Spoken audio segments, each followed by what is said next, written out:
North Idaho College and this evening's broadcast of the North Idaho College Public Forum. The crew, television students. Your moderator is North Idaho College political scientist Tony Stewart.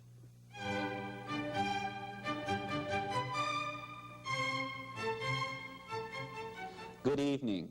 For the next hour and a half, the Public Forum wishes to present a special documentary on a contemporary national debate over the United States government's decision to review and classify all federal-owned forest lands into three categories. This process, under the direction of the United States Forest Service, is now underway and is known as RARE 2, meaning Roadless Area Review and Evaluation Study Number 2, with Study Number 1 conducted in 1973. Based upon the intent of Congress, the conclusion of RARE 2 should result in federal lands being designated into one of three categories. Some lands will receive the status of non-wilderness area for multi-purpose use, including timber harvesting, mining, forest and land research, construction of recreation facilities, and other such uses. Category number 2 will be wilderness area designation, which means for all intents and purposes to preserve the area in its untouched natural state with a minimum of 5,000 acres necessary to be classified as wilderness area. Our other areas will be classification number 3, to place an area under the study category status, thus reserving the decision until further studies are made. As you can see in the viewing audience from the recent published map from the United States Forest Service, Idaho has federal land now that is in several classifications. Please note the yellow areas, which means that it is now under wilderness area designation. The most dark blue area on the map indicates that the decision has been made for it to become wilderness area with administrative tasks to complete that project. The other blue areas are areas that are now either administratively endorsed as wilderness area or they are classified as roadless areas. And finally, the green area means that that is federally owned land. One can note that the blue and the green are the areas in our part of the country, in Idaho, that are being debated. The program that you're about to see consists of a 58-minute film to be followed by a 30-minute panel discussion on the RARE 2 issue. This program gives special attention to an area presently being studied, which is known as the Long Canyon area, that is located in northern Idaho in Boundary County near the town of Bonners Ferry. Let us at this time begin the film entitled The Long Canyon Issue, to be followed by the panel discussion.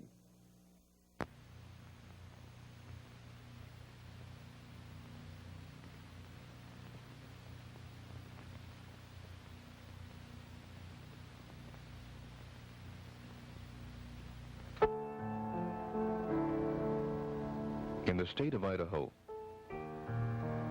in our northernmost county, lies a range of granite mountains, the Selkirks. A series of heavily forested granite canyons sweep down from this rocky crest. Long Canyon is one of these.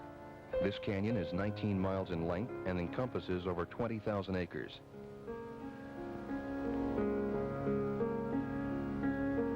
$100 million years ago, geologic forces thrust relatively buoyant granite rock through the Earth's crust to create these mountains.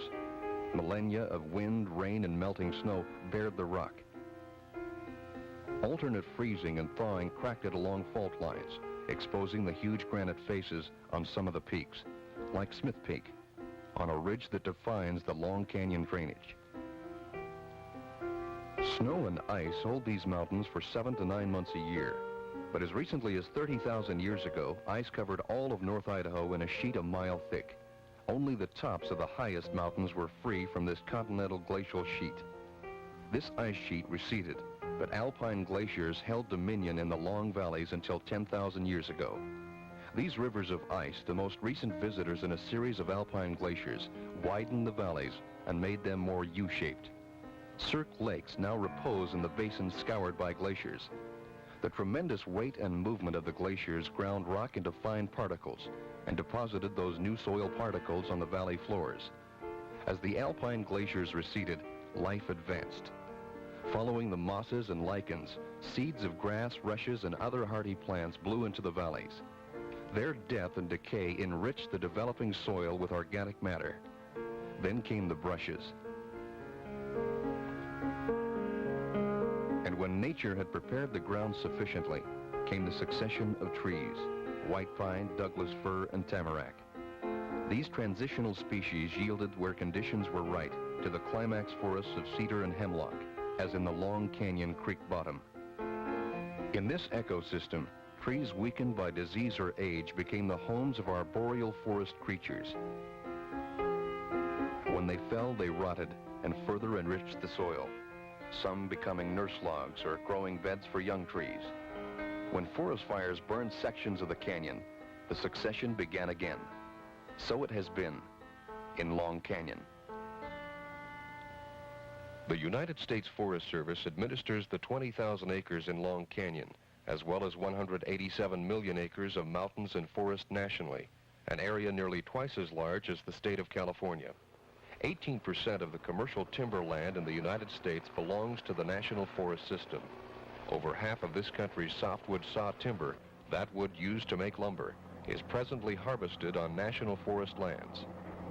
In recent years, the management of our national forests has become an increasingly public matter.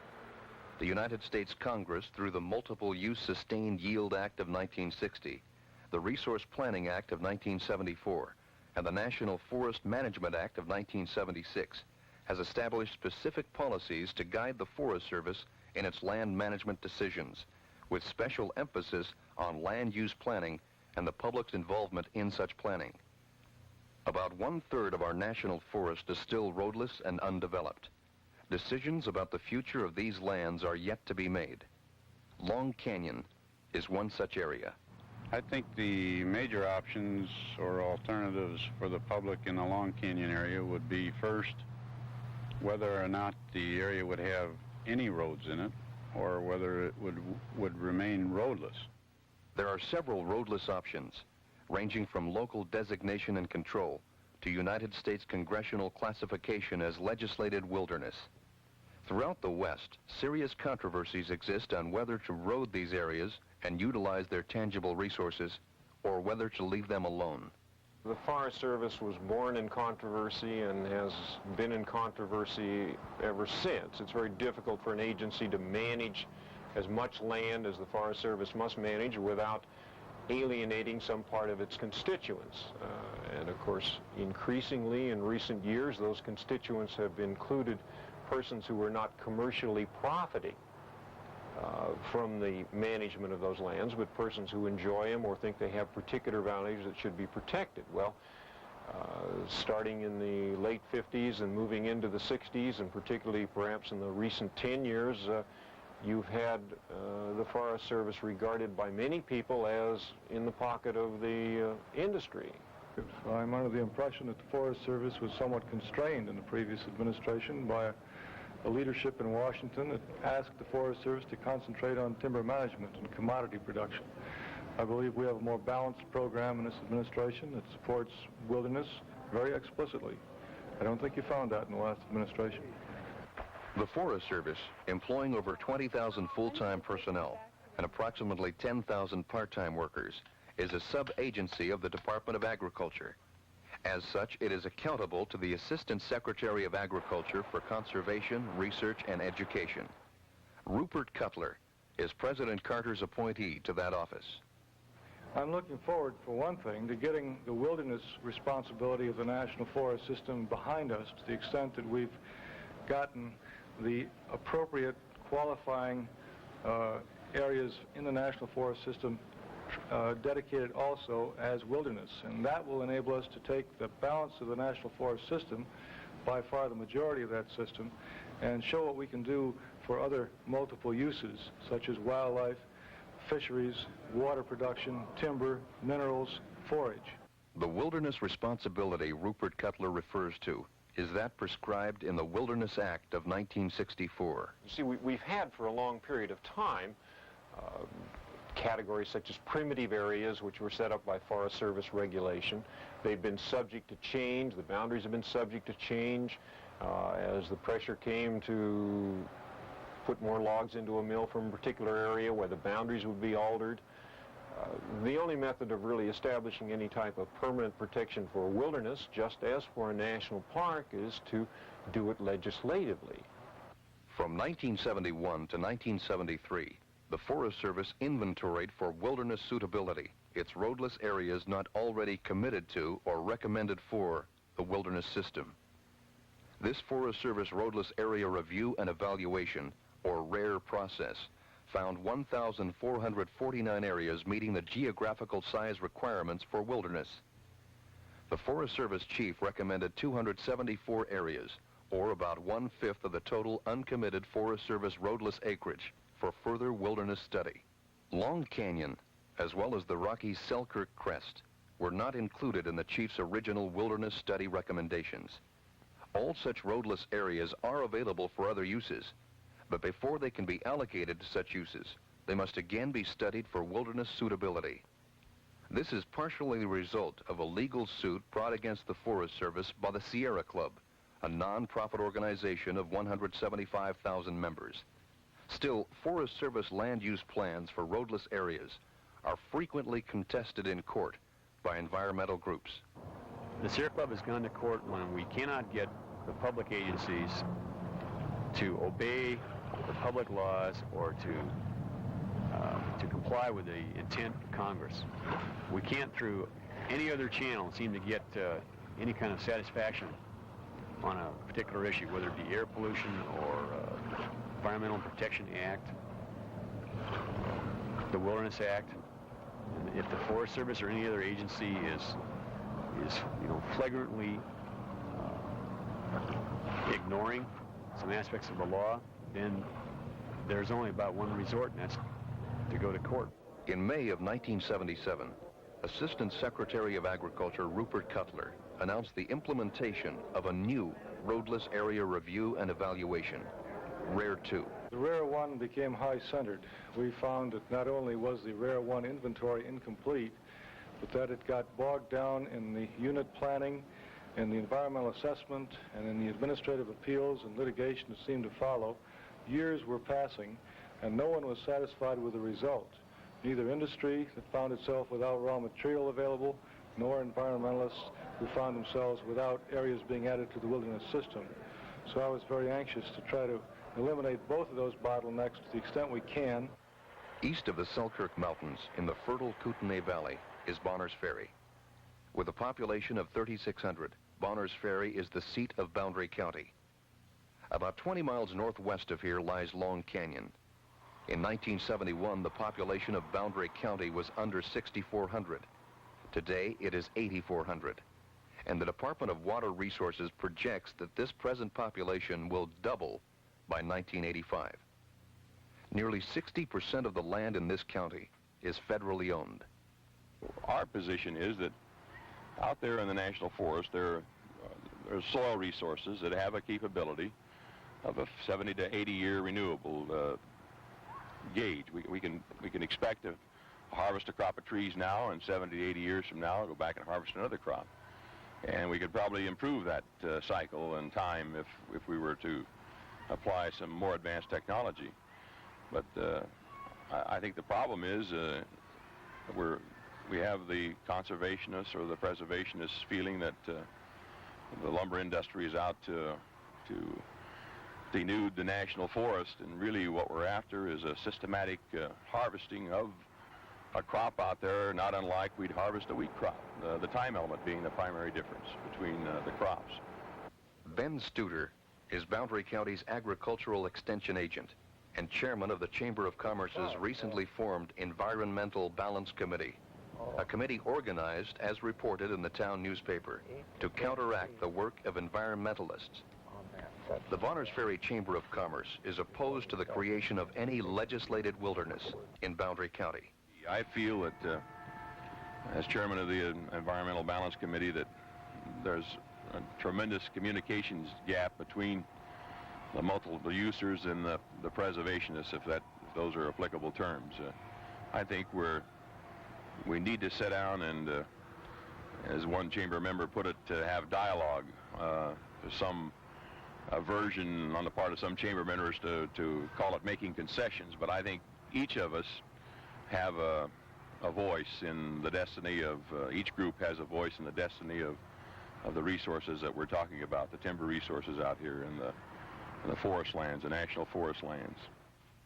I think we in Boundary County have two primary reasons for existence, and that's our agricultural economy and our woodland economy, or our lumber economy, or forest products economy. And without a logical development of those two economies, I think those people that reside in Boundary County are going to be in economic trouble. Bonners Ferry has always been kind of an insulated little community of its own, and it's hard to realize that people other places don't live like we have been able to live here in Boundary County for the last 50, 60 years, and things are changing. We need to look ahead enough to realize that there are going to be changes in our lifestyle, in the people that are living here, in the economy of the area.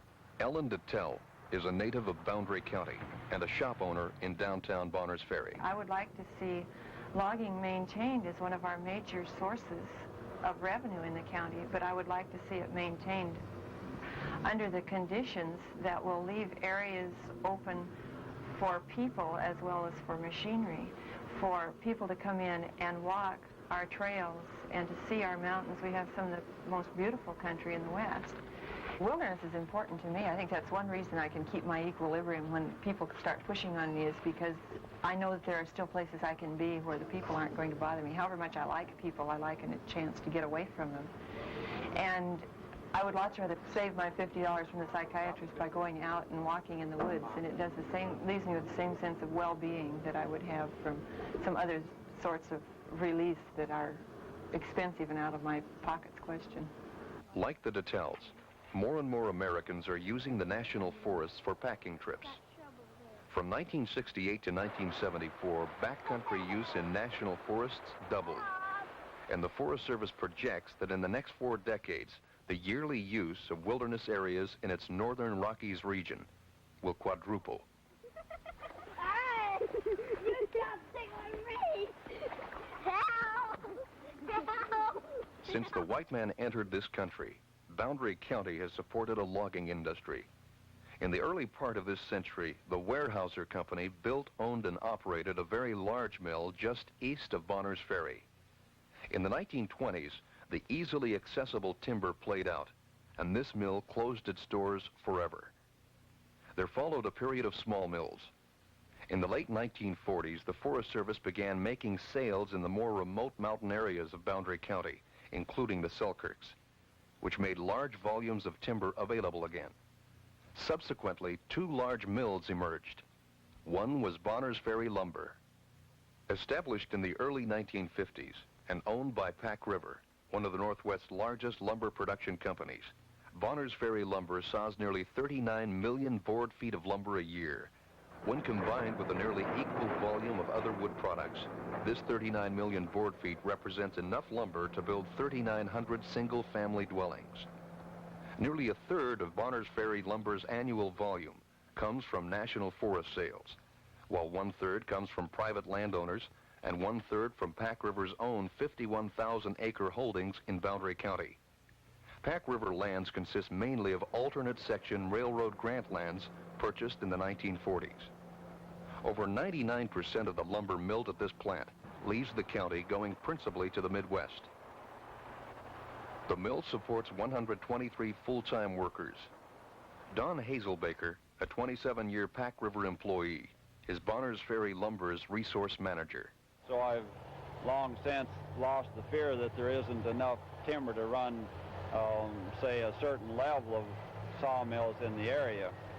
But the total area has to be brought under a balanced management so that the diseased and dying timber can be utilized while a younger timber is growing into a stand that's effective for harvesting. Long Canyon is an area that, of course, will require, and there has been a lot of study on it, but I feel that there's much of the drainage, probably 2/3 of it, that needs to be managed for harvesting forest products. There's going to be an increasing demand for timber and timber products, and decreasing supply, which will increase the value of the stumpage that's there, so that due to that increased value, I think it will be possible to profitably log timber in that area. It's a little bit difficult to, say, get into the drainage coming in from the Smith Creek area, and difficult roads to be able to get in there, but once you're in the area, I think that it can be logged profitably. A 1971 Forest Service report suggests Long Canyon could be opened by a road here, Cutoff Pass. A road is already nearly to the top of the ridge that separates Long Canyon from Smith Creek Canyon. The report suggests that this road could be extended over Cutoff Pass and into Long Canyon. It also suggests solid rock excavation would be considerable, access difficult and costly. Over 6 miles of road would be necessary to reach the bottom of the canyon. Beyond that, however, extensive roads would have to be built to reach possible timber sales. The cost of building roads on national forest lands is the responsibility of the federal government.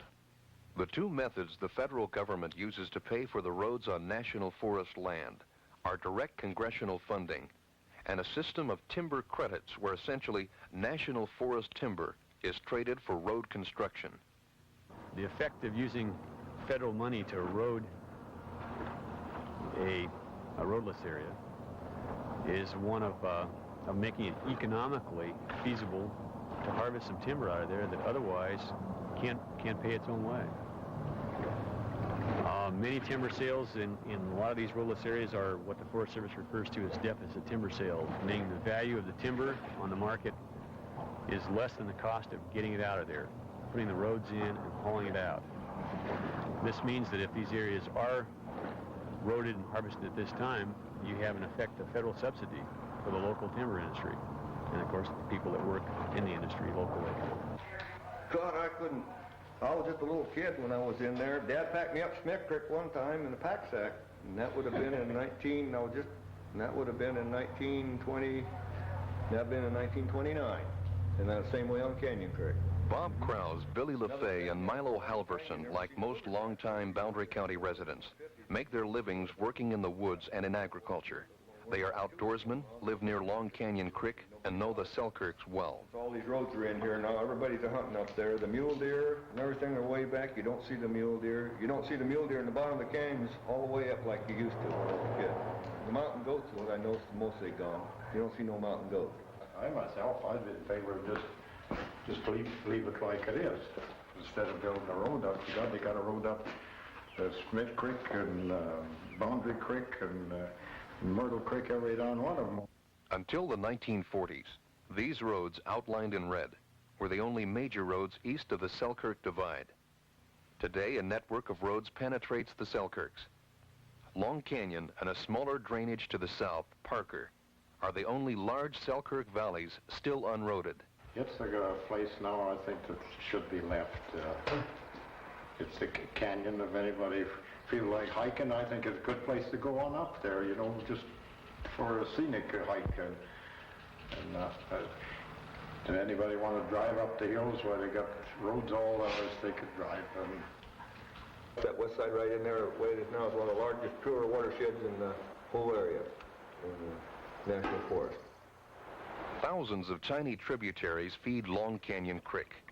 Modern logging methods, especially clear-cutting, can disturb mountain soils, causing erosion, nutrient loss, and creek sedimentation. The Federal Water Pollution Control Act of 1972 requires the Forest Service to maintain certain standards of purity in the watersheds it administers. The forests in undisturbed watersheds like Long Canyon Creek shade the snowpack and retard its rate of melting, resulting in a slower, more even release of water and less erosion. The key to any management or non-management is maintaining diversity. Leopold stated that the first rule in intelligent tinkering is keeping all the pieces.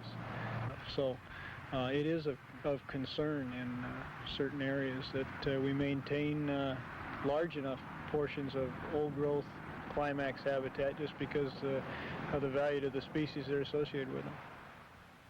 There have been no authenticated sightings of mountain caribou in Long Canyon. However, experts do know that adjacent canyons in the Selkirk Mountains are frequented by these rare migratory animals. These caribou are part of a band, probably numbering less than 30, and are the only mountain caribou in the lower 48 states. These particular animals were filmed in the Canadian Selkirks, some 15 miles north of Long Canyon. The winter food of these mountain caribou is this tree lichen. When thick snows make the ground food supply inaccessible, this parasite, high in sugar content, sustains the caribou. Because it is slow maturing, this tree lichen is largely associated with old-growth forests. But the habitat that they require is of a type that cannot be disturbed, because when you alter old growth and go to second growth, the caribou's food supply declines.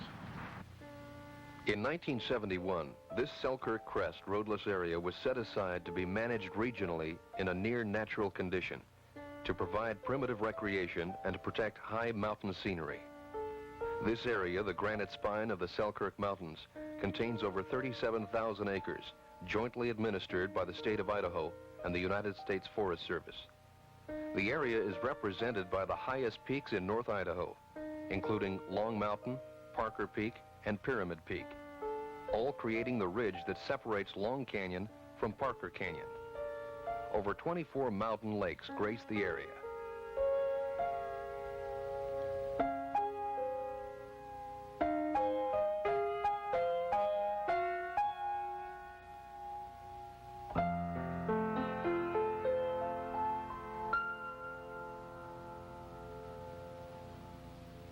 The crest, together with Long Canyon and adjacent roadless areas, comprise a contiguous roadless area of over 100,000 acres. Besides the crest and Long Canyon, prominent features of the total roadless area include the smaller, less heavily forested drainage of Parker Canyon and the upper end of Smith Creek Canyon. In the original RARE process and in Forest Service unit planning, the Selkirk Crest and Long Canyon, though adjacent, were considered for wilderness independently, and the total contiguous roadless area was comprised of parts of 4 unit plans. According to Rupert Cutler's new RARE 2 guidelines, this entire roadless area will now be studied as a totality, known as Selkirks. In the Selkirk Crest itself, development values are not in direct conflict with preservation values. There is timber in the crest area, but mostly there is rock. However, if large mineral deposits were discovered in this area, the Selkirk Crest, under its present designation, could face development pressures from the mining industry. Boundary County's other large mill is the Louisiana Pacific Mill at Moyer Springs, about 10 miles east of Bonners Ferry.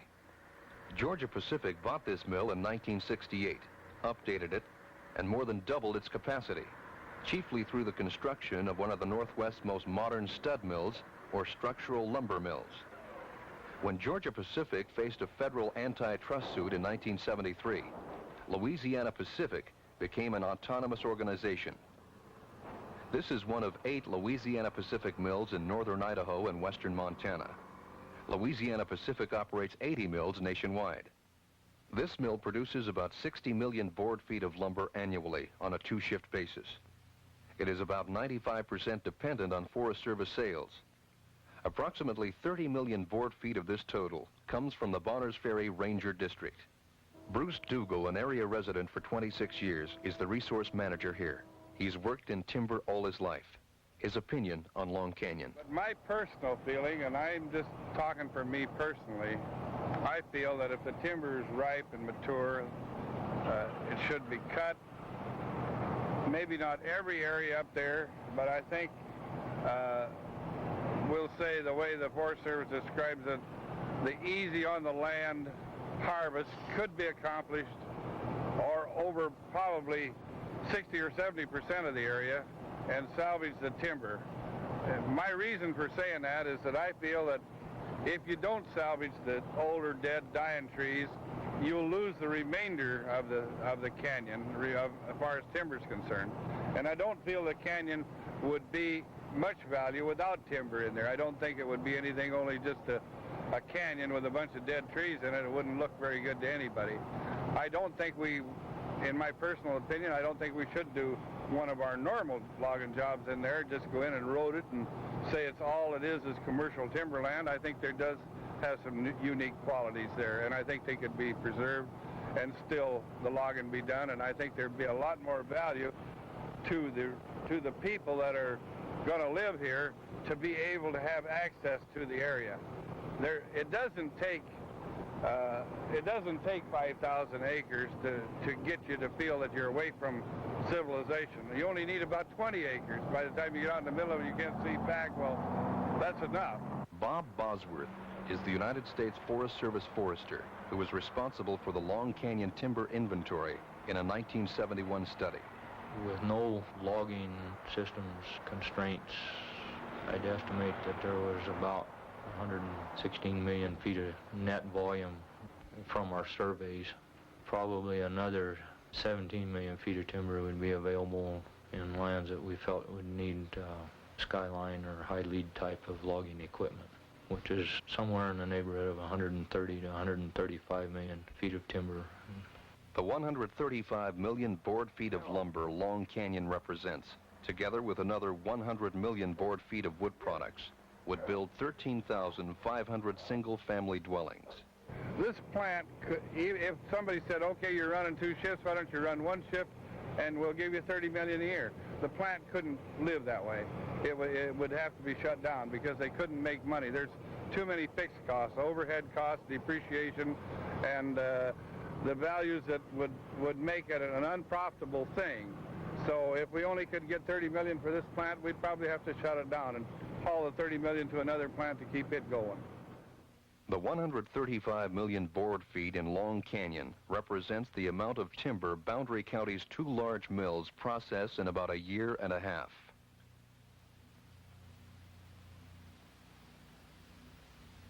Right now, right in the middle of this process of Rare 2,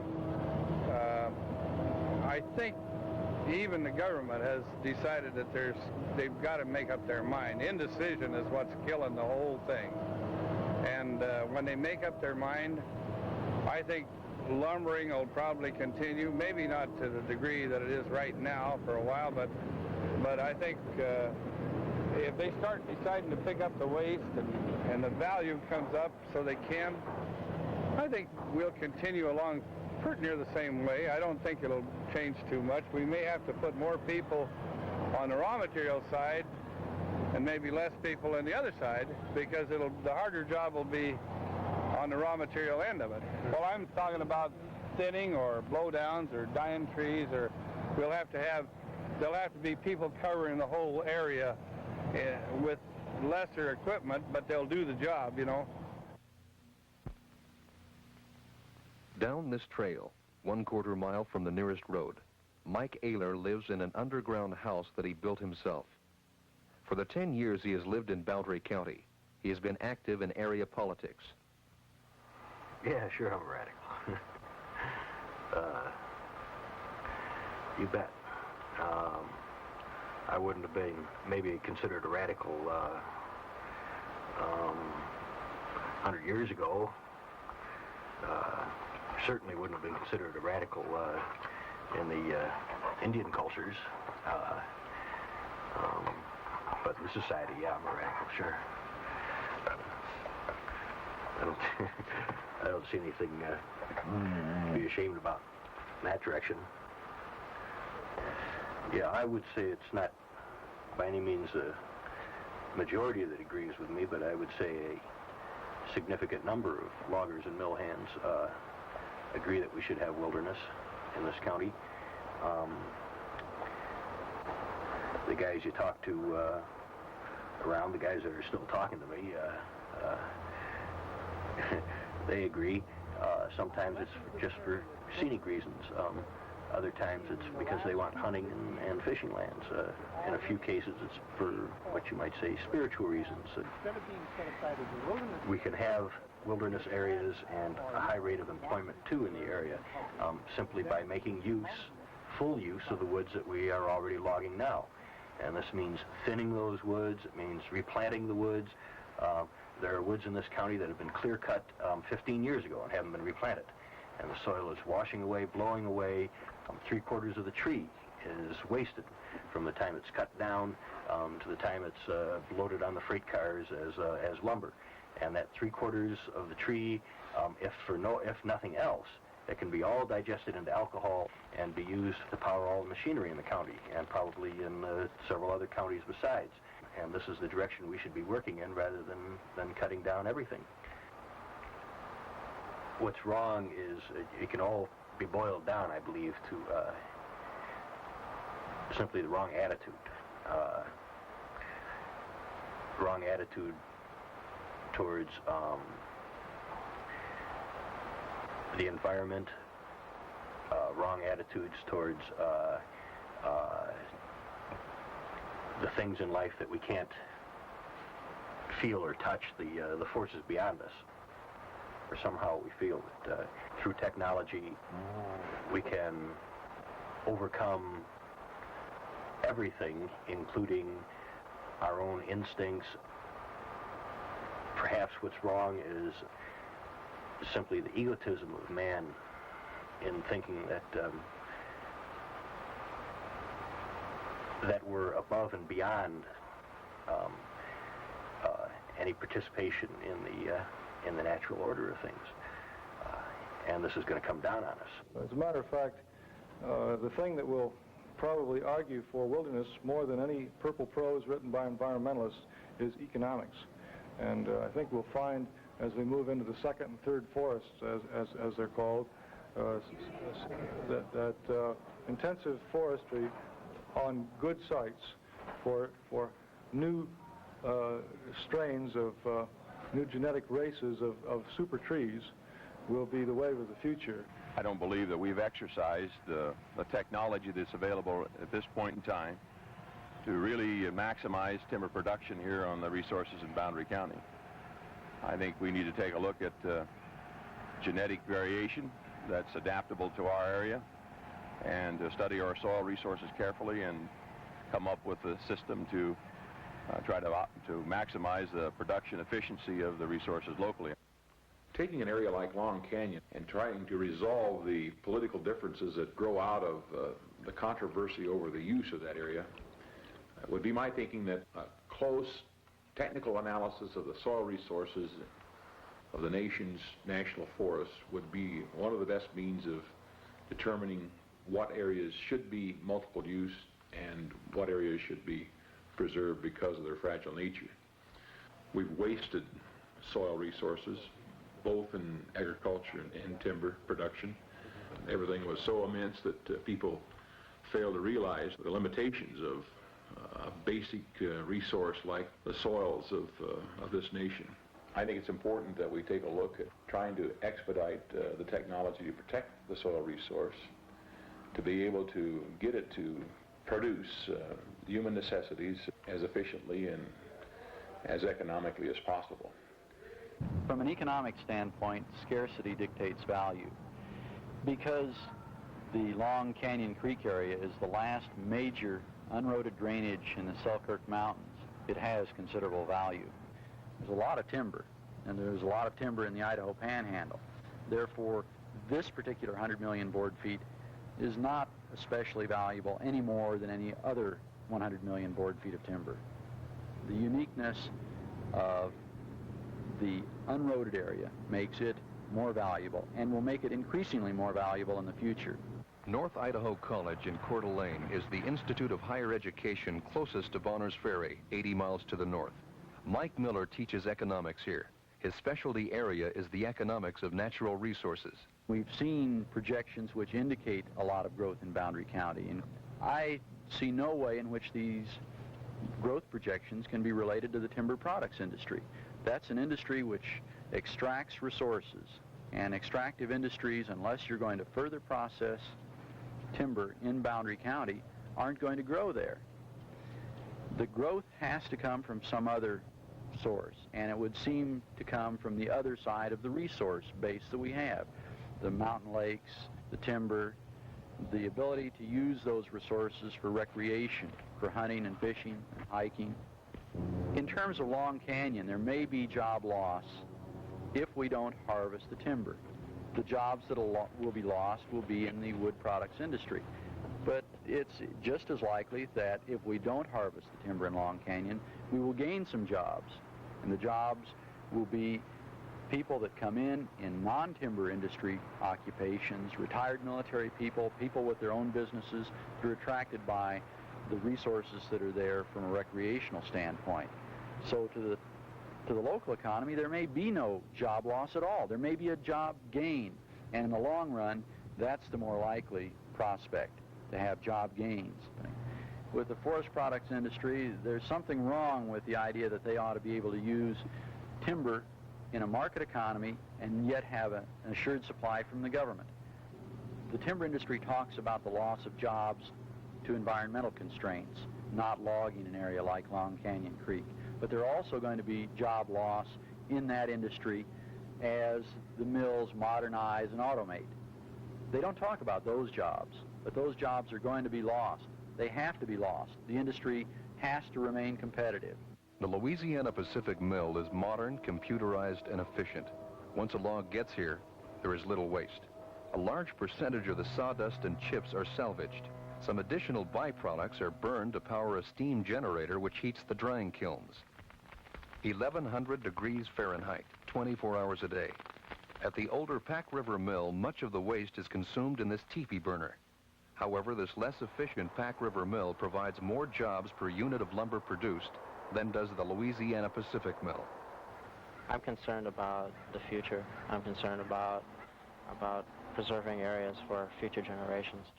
Rod Barkley is the former owner of a reforestation company who has been a resident of the Northwest all his 34 years. He is active in the environmental movement. He has spent considerable time in Long Canyon and was one of the first to speak out for its preservation. We're taking the quality from life when we destroy a rare place or another rare being like an eagle or an osprey or a grizzly bear. I think they all have a right to exist, and I think that we should live in harmony with them as much as we can. The land, like the land of Long Canyon, is the last of the species, the last opportunity for us to preserve our standard of living. These resources can be depleted, are fast being depleted, so that leaves us with the necessity of looking to the soil resource as the mode of existence in the future. A baseline would be like a control, a scientific control for silviculture, for forest management. Areas that are untouched by man that we can look at, foresters can look at, and determine, to compare what they're doing when they're logging, if they disturb the soil, if that sort of thing happens naturally, or if it's something that was man-caused, the rate of tree growth, the interrelationships of different plant types. All of these things and everything that we do technologically, there has to be a control or some means of looking outside of ourselves and determining whether what we're doing is sound, is something that will be fruitful 100 years from now. I think logging is an honorable profession. I've worked 8 hours a day with a saw in my hand, and I know the feeling when you get home from work, and I respect loggers immensely. I think they have one of the toughest jobs in the country, and one of the most dangerous. It's a thrill to me to hear a big tree hit the ground, walk and feel the ground shake. In the logging profession, the turnover of sawyers or tree fallers is rapid. Gail Plato, a native of Boundary County, is one of a core group of sawyers in the county. At this job, a man can expect an injury every 2 years. I was sawed for 23 years, and I'm still alive. I've got my share of thumps and bumps. I've been squashed a couple of times, got my leg cut, and I'm still alive. Plato is part of a crew working on a Forest Service clear-cut sale purchased by Louisiana Pacific in the Smith Creek drainage, the canyon just to the north of Long Canyon. This grove of virgin cedar and hemlock is similar to that found along the Long Canyon Creek bottom. 1,000 years old. It'll just about have to be. Most of it is just that old overstory, hollow stuff, rotten pulp, whatnot.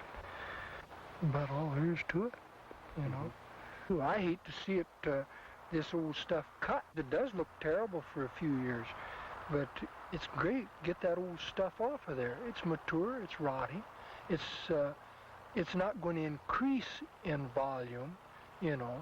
It isn't going to decrease for the next 30, 40 years. I don't believe the growth will keep up with the rot, I believe. But you get it off the ground and get new timber started and get that isn't rotten, and you've got a definite gain and advantage economically. Where this is easy to get at, reasonably easy to get at, it should be logged.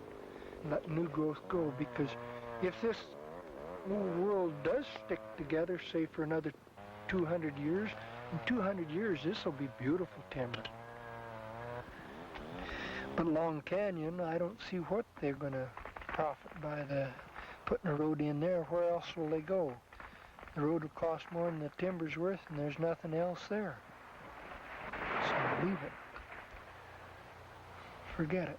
Let's look at it. There's no use putting a road in there just to get the timber.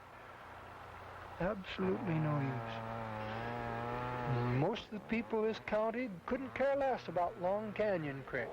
They don't care whether it's logged or if there's a trail into it or anything. They never go up there. The logger, if he had to pay for the road, he'd say, leave her. But they've got the feeling, well, the Forest Service is going to throw the money away anyway, just as well road it. Generally, the people don't believe in make work.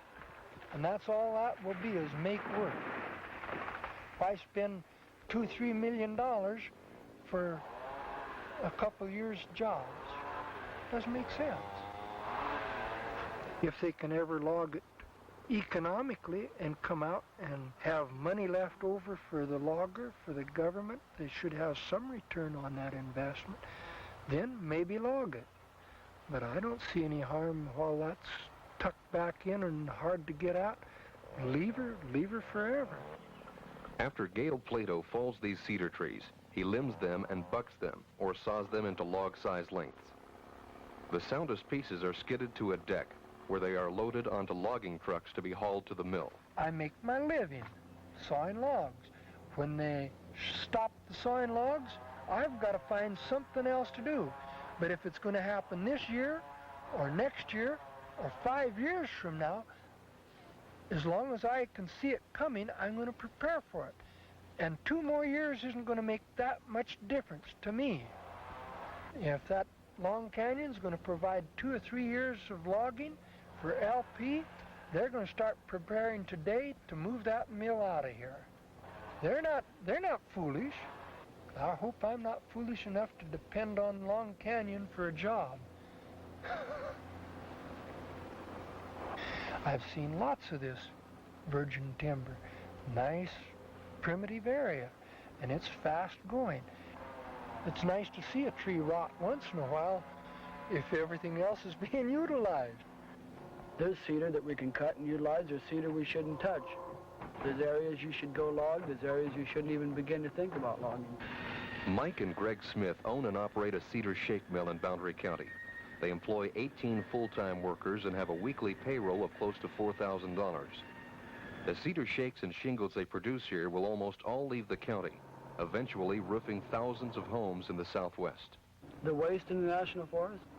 Well, just the way their logging techniques are. And I was an abuser myself. Like this big cedar would get on the truck, I'd lift up the boom, and I'd see that it was all rotted. I'd pinch my nose and toss it over the bank. Don't put it on me. Because I'd have to drive to town, and if I didn't get any scale out of it, I'd be hauling those logs for free. So anything rotten or doesn't look very good, toss it over the bank. Nobody wants it. I've seen them do that myself, nice big logs. I've seen them get mad, though, and throw nice big I've logs. gone back and got the logs at Lost Cascade. I went back up and got some of the cedar that I pinched my nose at the first time. Because I had a cedar mill this time. And we wouldn't have to go in and cut every last stick off the roadless areas if we did a better job on what we've already set aside for commercial timber harvest. Well, it disturbs me to go up to a logging sale where the loggers have obviously moved out and there are piles and piles of logs left lying there that can be salvaged. We have a friend that has done salvage work on a sale that was a clean sale. And in 2 weeks' time, hauled about $2,000 worth of timber off of that sale that was finished and was going to be burned. And this worries me because that could be utilized to our benefit instead of being thrown away simply because it doesn't make money quite as fast as the material they've taken out. Over on the mountain there, we've seen huge logs that they've just pushed up in a pile, cedar logs at that. And they'll just set fire to it. Beautiful logs. Just makes you sick sometimes to see some of it. The following is a direct quotation from an Austrian Forest Practices Act. It is dated September 15, 1766. However, experience has taught that these forests have been viewed as large wastelands of our country, and therefore have been given the least attention to their upkeep, and these forests have in part been mismanaged and not tackled with forestry methods. In part, even destroyed and been converted to vineyards, fields, and meadows, and also overcut for monetary gains with no regard to reproduction, which, if not properly controlled and treated with good forest management, will with time result in a wood shortage throughout the land. The Forest Service piles and burns slash with plans for eventual replanting. That's Sam on the right, on this side, the roan. And Charlie is the all-perchin. He's the bay. So they weigh around 3,000 pounds per of them, a little over, probably 3,100. Because they're solid. Clyde Smith started horse logging 50 years ago. Is he a relic from the past or a portent for the future? His energy-efficient and timber-conservative method may have an important place in the logging of tomorrow. Well, a man's got to make a living, but when they try to make a fortune of this and just tear everything down, I can't see any sense in that. According to Smith, one of the attractions of horse logging is its low overhead. Well, you're going to have your volume, the money you handle, but I think your clear profit per man is going to be greater. The price of a skidder, I don't know, they run up to $40,000. Little Jippo can't afford that kind of equipment. When you go in there and finance that at the bank or anywhere, wherever you get it, and you're just working for the finance company and the machine dealer and the oil company. Come down, you just make a living. You look at them guys, you check their bank account. They ain't a rich logger and never was. Ever. Although here, Clyde Smith is using an old road to skid or drag his logs, he sees the greatest value of horse logging in areas where there are no skidding roads. There's always a way out. You don't have to cut any, hardly. Like I told them guys, you don't have to go in a straight line. You can angle around. Where I winter log there, you can't even see where there are no scars at all. Only the limbs and the stumps. And you can't do that as a machine. If you didn't like animals, there'd be no sense in trying to horse log, because you have to, like, you never mistreat a horse. Well, yeah, they'll do anything. But they will. Most of these draft breeds are bred right into work. See, it takes somebody with time and patience, because you can't hurry a horse. They get overheated. You got to stop and cool them down. You got to watch them all the time. I would love to teach younger fellas how to handle horses, all about it, if I got the opportunity. And if I can teach them, just show them what I know, and then they can take it from there. Somebody needs to be taught what the right and wrong of this. I think if you're not in hock so far, you can take your time with it a little more. You're not having to meet a payment, and you can clean up as you go. You don't have to. Well, you can see so many places where you'll go in and they had to be making the money, and so they got a big pile of junk there because they didn't have time to clean it up. Well, who's going to go back and clean it up then? Finally, you never do make the time, because then you're on another job and you need to make the bucks on that job, and it just keeps going on and on and on. You never get your cleanup done. Dave Goss and Charlie McCrum operate a portable sawmill in Boundary County. It's small.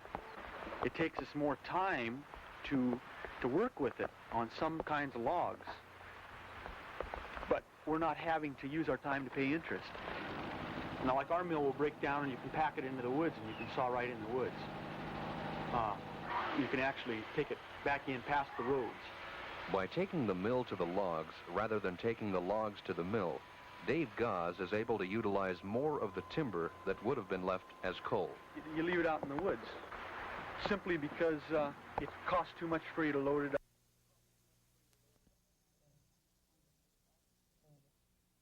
That you have had the